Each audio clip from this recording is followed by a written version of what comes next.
Shoqata e avokatëve penalist, ose më sakt ata 5-6 birbo e xhambaz kriminalësh që kanë uzurpuar dhe përdorin për pazare këto organizatë avokatësh të nderuar, është përfshirë në një skandal moral e institucional, duke nderuar avokatin e vetë çnderuar, Hidayet Beqiri. Kryesia e shoqatës së avokatëve penaliste, drejtuar nga Sajmir Visha, i ka dhënë medaljen Toga e Art 2025 avokatit Moster Hidayet Beqiri me motivacionin figure pastër morale, integritet, përmbushje e misionit dhe detyrës avokatit me ndershmëri, korrektesë dhe profesionalizëm. Së pari, nderimet për aktivitetin e dikujt gjatë punës nuk jepen në fillim të vitit, por në fund të vitit, ndërsa avokatit Hidayet Beqiri medalja Toga e Art 2025 ju dha në 3 muajt e parë të vitit 2025, ku gjatë kësaj periudhe ishte i ndërshkuar me pezullim licence e nuk ka ushtruar aktivitet, sepse me vendim numër 353 datë 20 nëntor 2024 të Komitetit Disiplinor të Dhomës Avokatisë Tiranë dhe me vendim gjykate, ju hoq licenca për mashtrim me pasojë vjedhje vlerash financiare të klientëve,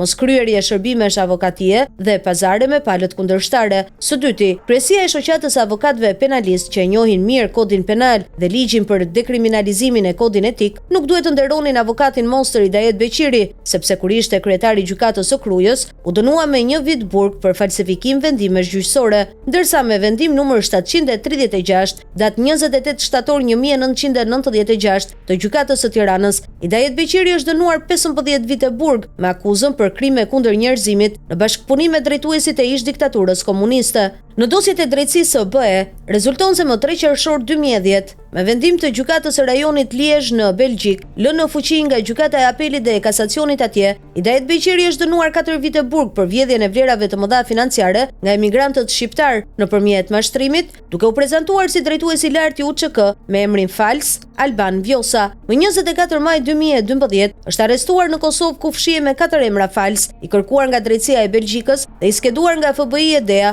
për mashtrime me viza perëndimore dhe drejtues grupesh trafiku droge e kontrabande, me disa të fortë nga Tepelena, Vlora, Mallakastra e Fieri. Më 12 tetor 2023, SBA ka sankcionuar Hidayet Mane Beqirin me vendim non grata për trafik klandestinësh, trafik armësh kontraband, pastrim parash dhe veprimtari terroriste në maskën e drejtuesit të UÇK në disa shtete të BE-s. Edhe nëse avokati Moster nuk do kishte kaq dënime penale, heqjen e licencës për mashtrime e vjedhje klientësh dhe non grata nga SBA, kryesia e shoqatës së avokatëve penalist nuk duhet të binte në batakun e Mostrës Hidayet Beqiri, duke i dhënë medaljen Toga e Art, sepse në dosjen e tij personale, Hidayet Beqiri ka edhe aktivitet si spion i ish sigurimit me pseudonimin Ido Manekuta në vitet 69-82, për të cilin kanë dalë 300 raste spionimesh, me pasojë burgosje e 3 dënime me vdekje, spionuar kur ai ishte gjimnazist, student e drejtuesi i organizatës së rinisë komuniste.